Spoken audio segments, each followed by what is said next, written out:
നമസ്തേ നമസ്തേ. അപ്പോൾ യേശുവേ ബൈബിളിലേ യേശുവിൻ്റെ ശിഷ്യന്മാരോട് സംസാരിക്കുന്നുണ്ട്. അത് യഹൂദരെ കുറ്റം പറഞ്ഞുകൊണ്ടാണ്. അതായത് യഹൂദർ റോട്ടിൽ നിന്നൊക്കെ പ്രാർത്ഥിക്കുന്നു. ആളുകൾ കാണാൻ വേണ്ടിയിട്ടാണ് അവർ പ്രാർത്ഥിക്കുന്നത്. ഒരു കപട നാട്യക്കാരാണ്. അവർക്ക് അവരുടെ പ്രാർത്ഥനയുടെ പ്രതിഫലം കിട്ടിക്കഴിഞ്ഞു. പക്ഷെ നിങ്ങൾ യഹൂദരെ പോലെ ആവരുത്, ഫരിസേയരെ പോലെ ആവരുത്. നിങ്ങൾ പ്രാർത്ഥിക്കുമ്പോൾ ഒരു മുറിയിൽ പോയിട്ട് കതകടച്ചിരുന്ന് ഒറ്റയ്ക്കിരുന്ന് പ്രാർത്ഥിക്കുക. അപ്പോൾ രഹസ്യങ്ങളൊക്കെ അറിയുന്ന പിതാവ് നിങ്ങളുടെ പ്രാർത്ഥന കേൾക്കും എന്നാണ് യേശു പറയുന്നത്. അത് കൊള്ളാം, സംഭവം കൊള്ളാം. അതായത് ഇപ്പോൾ നിങ്ങൾ സിഗരറ്റ് വലിക്കരുത്. സിഗരറ്റ് വലിച്ചാൽ ഈ ലങ്സിന് പ്രശ്നം ഉണ്ടാകും. പിന്നെ ബ്ലഡ് സർക്കുലേഷന് പ്രോബ്ലം ഉണ്ടാകും. ഈ നിക്കോട്ടിൻ വന്ന് കയറി അങ്ങനെ കുറേ കാര്യങ്ങൾ നമ്മൾ പറഞ്ഞു കൊടുക്കണം. സിഗരറ്റ് എന്തുകൊണ്ട് വലിക്കാൻ പാടില്ല, ഒരാളോട് പറഞ്ഞു കൊടുക്കുക. സിഗരറ്റ് വല്ലപ്പോഴും സിഗരറ്റ് വലിക്കുന്ന ഒരാളോട്. എന്നിട്ട് കുറച്ച് നേരം കഴിയുമ്പോൾ നമ്മൾ പാക്കറ്റ് അങ്ങോട്ട് തുറന്നിട്ട് ഒന്നിന് പുറകെ ഒന്നായിട്ട് കത്തിച്ചിങ്ങനെ വലിച്ചുകൊണ്ടിരിക്കണമെന്ന് വിചാരിക്കുക. അപ്പോൾ നമ്മളെ എന്ത് പറയും? അങ്ങനെയുള്ളവർ ചെയ്യുന്ന ഒരാൾ, അയാളെപ്പോലെ ഒരു കപടനാട്യക്കാരൻ, ഹിപ്പോക്രീറ്റ് വേറെ ഉണ്ടോ? അതാണ് യേശു. യേശു പറയുന്ന കാര്യങ്ങളൊന്നും യേശു പ്രാവർത്തികമാക്കിയിട്ടില്ല. പിന്നെ എന്തിനാണ് ഈ വലിയ തള്ളുകളാണ്? എന്തിനാണ്? യേശുവിൻ്റെ പ്രാർത്ഥന ഉണ്ടല്ലോ. യേശു പറഞ്ഞതാണ്, പ്രാർത്ഥിക്കുമ്പോൾ ഒറ്റയ്ക്ക് ഒരു റൂമിലിരുന്ന് പ്രാർത്ഥിച്ചോണം, ആരും കാണാതെ പ്രാർത്ഥിച്ചോണം എന്നാണ് പറഞ്ഞേക്കണം. ആരും കാണിക്കരുത് പ്രാർത്ഥന, രഹസ്യത്തിൽ വേണം പ്രാർത്ഥന. യേശുവിൻ്റെ പ്രാർത്ഥന ഉണ്ടല്ലോ. എപ്പോഴാണ് യേശുവിൻ്റെ പ്രാർത്ഥന? അതായത് യേശുവിൻ്റെ 12 ശിഷ്യന്മാരും അതിൽ ഒരാളെ പോലീസിനെ വിളിക്കാൻ പറഞ്ഞു വിടും. നീ ചെയ്യാനിരിക്കണ വേഗം പോയി ചെയ്യുമെന്നും പറഞ്ഞു യൂദാസിനെ. എന്നിട്ട് പറഞ്ഞു വിട്ടിട്ട് അയാൾ പോലീസിനെ കൊണ്ടുവന്നിട്ടില്ല. അതിനു മുമ്പ് തന്നെ ആ അവസാനത്തെ കഴിക്കുന്ന റൂമിൽ നിന്ന് യേശു പറയും, വാ നമുക്ക് ഇവിടുന്ന് പോകാമെന്ന് പറയും. യോഹന്നാൻ്റെ പുസ്തകം മനസ്സിലായി. യോഹന്നാൻ്റെ പുസ്തകം 13-ാം അധ്യായത്തിലാണ് ഇങ്ങനെ പറയണത്, നമുക്ക് പോകാമെന്ന് പറയണം. ഈ യൂദാസിനെ പറഞ്ഞു വിടണത്. യൂദാസിന് അപ്പം കൊടുത്തു. അപ്പം വാങ്ങിയ ഉടനെ യൂദാസിൽ സാത്താൻ പ്രവേശിച്ചു. അപ്പോൾ യൂദാസിനോട് പറഞ്ഞേ, നീ ചെയ്യാനിരിക്കുന്ന വേഗം പോയി ചെയ്യും യൂദാസിന്. അങ്ങനെയാണ് യൂദാസ് പോലീസിനെ വിളിക്കാൻ പോകണം, യേശുവിനെ പൊക്കാനായിട്ട്, അറസ്റ്റ് ചെയ്യാൻ വേണ്ടിയിട്ട്. അപ്പോൾ അങ്ങനെ പോയിട്ട് അപ്പോൾ യൂദാസ് പോലീസിനെ കൊണ്ട് ശരിക്കും പറഞ്ഞാൽ ഈ വീട്ടിൽ വരണം. യേശു എവിടെ നിന്നുകൊണ്ടാണ് യൂദാസിനെ പറഞ്ഞു വിട്ടത് അവിടെ വരണം.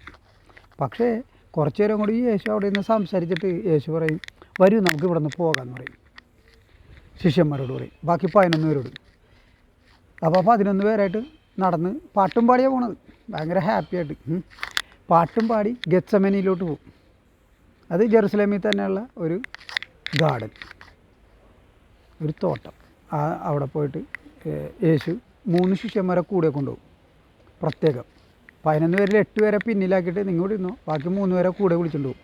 അവരുടെ പേര് പത്രോസ്, യോഹന്നാൻ്റെ സഹോദരൻ ജെയിംസ്. ഇവർ 3 പേരാണ്. അപ്പോൾ ഇവരെ 3 പേരെയും കൊണ്ടുപോയിട്ട് യേശു പറയും, സ്റ്റേ വെയ്ക്ക് ആൻഡ് വാച്ച് പറയും. ഇവിടെ ഇരുന്നിട്ട് ഉണർന്നിരിക്കുക, നോക്കുക എന്ന് പറയും. എന്നിട്ടാവും പോയി പ്രാർത്ഥിച്ചു എന്ന്. അതായത് യേശു പ്രാർത്ഥിക്കണ ഈ 3 പേര് കാണണം, അതല്ലേ എൻ്റെ അർത്ഥം. ഞാൻ പ്രാർത്ഥിക്കണ ഉണർന്നിരുന്ന് നോക്കാനാണ് യേശു പറയണത്. പക്ഷേ യേശു പഠിപ്പിച്ചെന്താണ്? നിങ്ങൾ പ്രാർത്ഥിക്കുമ്പോൾ മറ്റുള്ളവർ കാണാൻ വേണ്ടി പ്രാർത്ഥിക്കരുത് എന്നാണ് യേശു പഠിപ്പിച്ചത്. അതേ യേശു തന്നെ ശിഷ്യന്മാരോട് പറയണതാണ്, ഞാൻ പ്രാർത്ഥിക്കുന്നത് നിങ്ങൾ കണ്ടു പഠിക്കാൻ പറഞ്ഞു. അപ്പോൾ യേശു കള്ളനായില്ലേ? എന്നിട്ട് ആദ്യം പോയിട്ട് പ്രാർത്ഥിക്കും. എന്തിനാ പ്രാർത്ഥിക്കണമെന്ന് അറിയാം? എൻ്റെ പിതാവേ, കഴിയുമെങ്കിൽ ഈ പാനപാത്രം എന്നിൽ നിന്ന് എടുക്കുന്നത് മാറ്റണേ എന്നാണ് പ്രാർത്ഥിക്കണത്. കഴിയുമെങ്കിൽ. അപ്പോൾ എന്താണ്, പിതാവിന് കഴിയാത്ത കാര്യങ്ങളുണ്ടോ എന്നൊരർത്ഥം വരും. പിന്നെ പാനപാത്രം എന്ന് പറഞ്ഞാൽ എന്താണ്? യേശുവിൻ്റെ കുരിശു മരണത്തെയാണ് അവിടെ ഉദ്ദേശിക്കുന്നത്. മനസ്സിലായോ? പക്ഷേ എൻ്റെ ഹിതമല്ല നിൻ്റെ ഹിതം നിറവേറട്ടെ. എന്ത് കള്ളനാണെന്ന് ആലോചിക്കണേ. യേശുവിനെ പോലെ ഒരു കള്ളനുണ്ടോ? അതായത് നിങ്ങൾ അമ്പലത്തിൽ പോയിട്ട് പ്രാർത്ഥിക്കണേ, ഭഗവാനെ എൻ്റെ മോന് ജോലി കിട്ടണേ, നാളെ ഒരു ഇൻ്റർവ്യൂവിന് പോണേ, എൻ്റെ മോന് ജോലി കിട്ടണേ. പക്ഷേ എൻ്റെ ഹിതമല്ല നിൻ്റെ ഹിതം നിറവേറട്ടെ എന്ന് പറയുമോ? നമ്മൾ പറയില്ലല്ലോ. നമ്മളുടെ ഹിതം എന്താണോ അത് നമ്മൾ ഭഗവാനോട് ഉണർത്തിക്കുന്നതാണ് പ്രാർത്ഥന എന്ന് പറയുന്നത്. മനസ്സിലായോ? അപ്പോൾ ഇവിടെ കള്ളന് കഞ്ഞി വെച്ചവനാണ് യേശു. അവൻ്റെ പ്രാർത്ഥന നോക്ക്, എങ്ങനെ പ്രാർത്ഥിക്കണേ നോക്ക്. അതായത് കഴിയുമെങ്കിൽ ഈ പാനപാത്രം എന്നിൽ നിന്ന് അകറ്റണമേന്ന്. അതായത് ശിഷ്യന്മാരോട് 3 പേരോട് പ്രത്യേകം എണീച്ചിരുന്ന് പാതിരാ നേരത്താണ് നടക്കുന്നത്.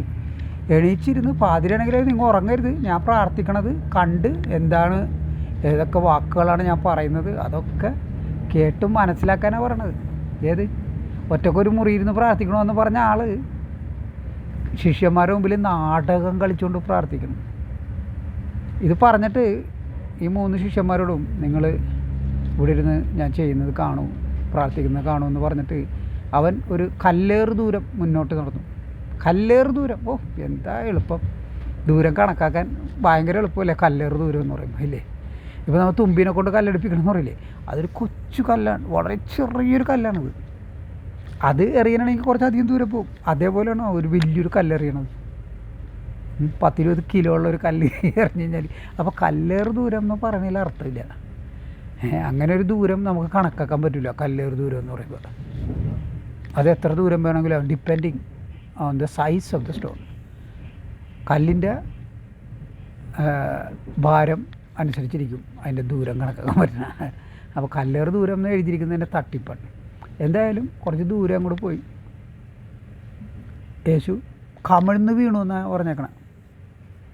ദൂരം അങ്ങോട്ട് പോയിട്ട് കല്ലേറ് ദൂരം പോയിട്ട് കമിഴ്ന്ന് വീണു. ശിഷ്യന്മാരെ കാണണം, അതായത് ലാസ്റ്റത്തെ പ്രാർത്ഥനയെ. എന്നിട്ട് പറഞ്ഞ പിതാവേ കഴിയുമെങ്കിൽ ഈ പാനപാത്രം എന്നിൽ നിന്ന് അകറ്റണമെന്ന്.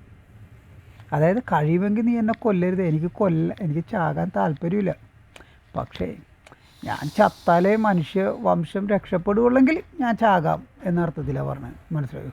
അപ്പോൾ ശിഷ്യന്മാർ കാണുമ്പോൾ എന്ത് വിചാരിക്കും, അവന് മരിക്കാൻ ആഗ്രഹമില്ല, എന്നാലും അവൻ മരിക്കാൻ പോകണം. എന്ത് നല്ല ആളാണ് യേശു. ആ ഒരു ഇമ്പ്രഷനല്ലേ കിട്ടുള്ളൂ. അതിന് വേണ്ടിയിട്ടാണ് ലാസ്റ്റത്തെ കള്ളത്തട്ടിപ്പാണ് കാണിക്കണം. മനസ്സിലായോ? എന്നാ കള്ളനാണെന്ന് ആലോചിച്ച് നോക്കണേ. പിതാവേ കഴിയുമെങ്കിൽ ഈ പാനപാത്രം നിന്ന് അകറ്റണമെന്ന്. പക്ഷേ ഇതേ ആൾ തന്നെ കുറച്ച് മുമ്പ് എവിടെ നിന്ന് ഈ അവസാന അത്താഴം കഴിക്കുന്ന സമയത്ത് ഫിലിപ്പോസ് പറഞ്ഞു, show us the father, that's all we need എന്ന് പറഞ്ഞു. ഞങ്ങൾക്ക് പിതാവിനെ കാണിച്ചു തരിക, അത് മാത്രം മതി എന്ന് പറഞ്ഞു. അപ്പോൾ തന്നെ യേശു ഫിലിപ്പോസിനോട് പറഞ്ഞത് അറിയോ, Philip, I have been with you for A long time. ഞാൻ നിൻ്റെ കൂടെ കുറേ നാളായി, എന്നിട്ടും you have been with me for A long time, നീ എൻ്റെ കൂടെ കുറേ നാളായി, എന്നിട്ടും നീ എന്നോട് പിതാവിനെ കാണിച്ചു തരിക എന്ന് പറയുന്നത് എങ്ങനെ? How can you say? പിതാവിനെ കാണിച്ചു തരിക എന്ന് നിനക്ക് എങ്ങനെ പറയാൻ പറ്റും? Don't you know that I am in the father and the father is in me? Don't you know those who have seen me have seen the father? നിനക്കറിയാൻ പാടില്ലേ, എന്നെ കാണുന്നവർ എൻ്റെ പിതാവിനെയാണ് കാണുന്നത്. ഞാൻ എൻ്റെ പിതാവിൻ്റെ ഉള്ളിലും പിതാവ് എൻ്റെ ഉള്ളിലുമാണെന്ന് നീ അറിയുന്നില്ലേ ഫിലിപ്പോസേ എന്ന് പറഞ്ഞവനാണ്. 1 മണിക്കൂർ കഴിഞ്ഞപ്പോൾ, അപ്പോൾ ഫിലിപ്പോസ് ഈ കൂട്ടത്തിലില്ല കേട്ടോ. ഈ 3 പേരുടെ ഈ അവസാന അത്താഴം കഴിഞ്ഞിട്ട് ഗെത്സമനിൽ പോയിട്ട് പ്രാർത്ഥിക്കുമ്പോൾ 3 പേരെ മാത്രമാണ് കൂടെ കൊണ്ടുപോകുന്നത്. അതിൽ ഫിലിപ്പോസ് ഇല്ല. യോഹന്നാനും യാക്കോബും ജെയിംസും പീറ്ററുമാണുള്ളത്. ഫിലിപ്പോസ് അവിടെ ഇല്ല. പക്ഷേ ഫിലിപ്പോസിനോടാണ് പറയണത് അവസാനത്തെ സമയത്ത് എന്തെന്ന്, ഞാൻ എൻ്റെ പിതാവിൻ്റെ ഉള്ളിലും പിതാവ് എൻ്റെ ഉള്ളിലും, ഞാൻ എന്നെ കാണുന്നവൻ പിതാവിനെയാണ് കാണുന്നത്, നിനക്ക് അറിഞ്ഞൂടെ ഫിലിപ്പോസ് എന്ന് പറയണം. എന്നിട്ട് ഈ 3 ശിഷ്യന്മാരുടെ മുമ്പിൽ അടപിറക്കണം. എന്തെന്ന്, പിതാവേ കഴിയുമെങ്കിൽ ഈ പാനപാത്രം എന്നിൽ നിന്ന് അകറ്റണമേ എന്നും പറഞ്ഞു. എന്നാ നാടകമാണ് കളിക്കണമെന്നറിയാവോ? പരമപിശാചിൻ്റെ നാടകമാണത്, നാടകരംഗവേദിയാണത്. അത് ഓരോന്നും നാടകമാണ് എന്ന് നിങ്ങൾ മനസ്സിലാക്കാൻ വേണ്ടിയിട്ടാണ് ഞാനത് പറയുന്നത്. നിങ്ങളത് മനസ്സിലാക്കുക. ഇവൻ കള്ളനാണ് യേശു, പരമ കള്ളനാണ്. നോക്കൂ, അവസാന അത്താഴം നടന്ന മുറിയിൽ നിന്ന് ഗെത്സമനിലോട്ട് പാട്ടും പാടിയാണ് നടന്നവനെ. അപ്പോൾ സന്തോഷമായിട്ടാണ് വന്നത്. പിന്നെ അതാ പെട്ടെന്ന് 3 പേരെ മാത്രം മാറ്റിക്കൊണ്ട് പോയിട്ട് അയ്യോ എനിക്ക് ചാവണ്ടായേ, അയ്യോ എന്നെ കൊല്ലരുത് എന്ന് പറയണത് എന്തിനാണ്? കളവല്ലേ, തട്ടിപ്പല്ലേ അത്, അല്ലേ? എന്തിനധികം യൂദാസിനെ പറഞ്ഞു വിടുമല്ലോ, യേശു തന്നെയാണ് പറഞ്ഞു വിടുന്നത്. നീ ചെയ്യാനിരിക്കുന്ന വേഗം പോയി ചെയ്യുമെന്നും പറഞ്ഞ് യേശു തന്നെ പറഞ്ഞു വിടണം.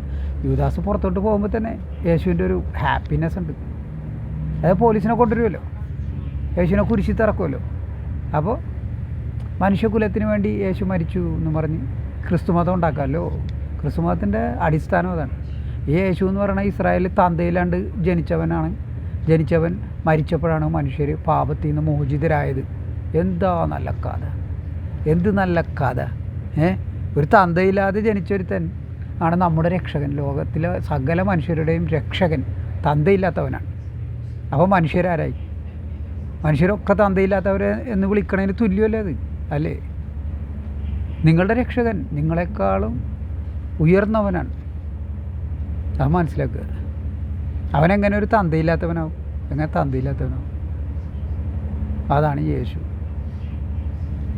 അപ്പോൾ യൂദാസിനെ പറഞ്ഞു വിടുന്നത് യേശു തന്നെയാണ്. അപ്പോൾ യൂദാസ് പുറത്തോട്ട് പോകണേ പോലീസിനെ വിളിക്കണം. അപ്പം തന്നെ തൊട്ടടുത്ത ഡയലോഗ് തന്നെ യേശുവിൻ്റെ dialogue, now the son of man will be glorified.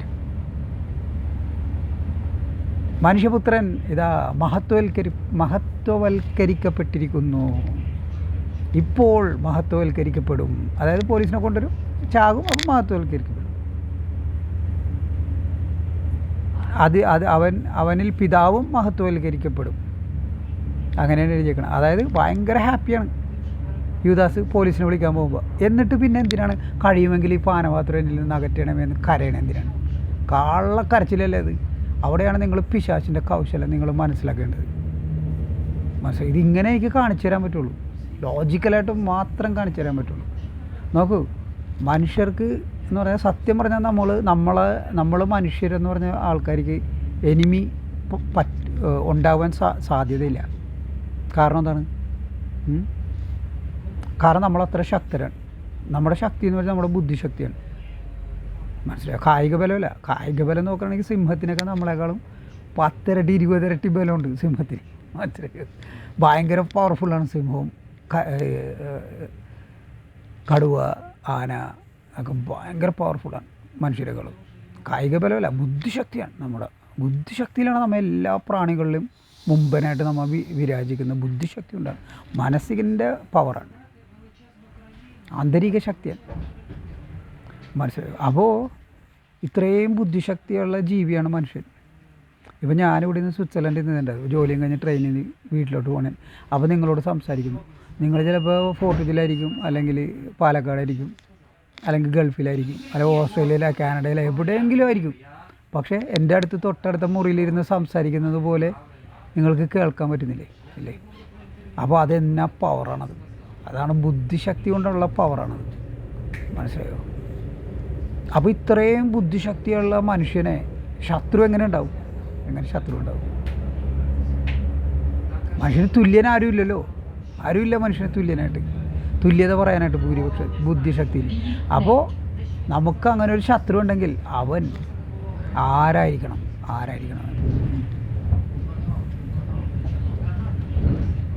അവൻ ദേവനായിരുന്നവനായിരിക്കണം. അത് എക്സ് ഗോഡാവണം. മനസ്സിലായോ? നമുക്ക് ഒരു ശത്രു ഉണ്ടാവണമെന്നുണ്ടെങ്കിൽ അവൻ ദേവന്മാർക്കാണ് മനുഷ്യരെക്കാളും പവറുള്ളത്. ഓക്കെ. അപ്പോൾ ദേവനായിരുന്ന ഒരുത്തൻ, ദേവന്മാർ നമ്മുടെ ശത്രുക്കളല്ല, ദേവന്മാർ ആരുടെയും ശത്രുക്കളല്ല. അപ്പോൾ ദേവനായിരുന്നവൻ, ഒരു എക്സ് ഗോഡ്. അപ്പോൾ ആ ലെവലിലുള്ള ഒരാളെ നമ്മുടെ ശത്രുവേ ഉള്ളൂ. മനസ്സിലായി? അപ്പോൾ അതാണ് ജീസസ്. ജീസസ് എന്ന് പറഞ്ഞാൽ അതാണ് പരമപിശാചാണ്, കലിയാണ്. മനുഷ്യരുടെ ശത്രുവായ കലിയാണ് നസറായനായ യേശുവായിട്ട് അവതരിച്ചത്. അവൻ എല്ലാവരെയും പറ്റിച്ച് ഇപ്പം നമ്മുടെ നാട്ടിൽ ഇപ്പം നടന്നുകൊണ്ടിരിക്കണതെന്ന് വെച്ചാൽ ഏറ്റവും വലിയ സംഭവം എന്ന് വെച്ചാൽ മതം മാറ്റലാണ് ഏറ്റവും കൂടുതൽ നടക്കുന്നത്. അത് നടത്തുന്നത് ക്രിസ്ത്യാനികളാണ്, മുസ്ലിങ്ങളല്ല നടത്തുന്നത്. മുസ്ലിങ്ങൾ മതം മാറ്റുന്നുണ്ട്, ഇല്ല എന്നല്ല. പക്ഷേ മുസ്ലിങ്ങൾ ഒരാളെ മതം മാറ്റുമ്പോൾ ക്രിസ്ത്യാനികൾ 100 പേരെ മതം മാറ്റും. അതാണ് അതിൻ്റെ വ്യത്യാസം, റേഷ്യോ അതാണ്. അപ്പോൾ ഏറ്റവും കൂടുതൽ ഹിന്ദുക്കളെ മതം മാറ്റുന്ന ആൾക്കാർ ക്രിസ്ത്യാനികളാണ്. അത് ക്രിസ്തു മതത്തിലേക്കാവുമ്പോൾ കലിയുടെ മതമാണ്. യേശുവിൻ്റെ മതം എന്ന് വെച്ചാൽ കലിയുടെ മതമാണ്. അതുകൊണ്ട് നന്മയല്ല, തിന്മ മാത്രമേ ഉണ്ടാവുള്ളൂ. പിശാചിൻ്റെ മതമാണത്. അതിലേക്കാണ് പോകുന്നത്. മനസ്സിലായത്? അപ്പോൾ അത് തടയേണ്ടത് നമ്മുടെ എല്ലാവരുടെയും കർത്തവ്യമാണ്. തടയേണ്ടത്. തടയണമെന്നുണ്ടെങ്കിൽ യേശു ആരാണെന്ന് നിങ്ങൾ മനസ്സിലാക്കണം. അതിന് എൻ്റെ ധാരാളം വീഡിയോസ് യൂട്യൂബിൽ കിടപ്പുണ്ട്. അത് നിങ്ങൾ വീണ്ടും വീണ്ടും കേൾക്കുക. അല്ലാതെ ഞാൻ എന്താ പറയുക. ഓക്കെ, നന്ദി, നമസ്തേ, ഹർ ഹർ മഹാദേവ്, ജയ് ശ്രീറാം.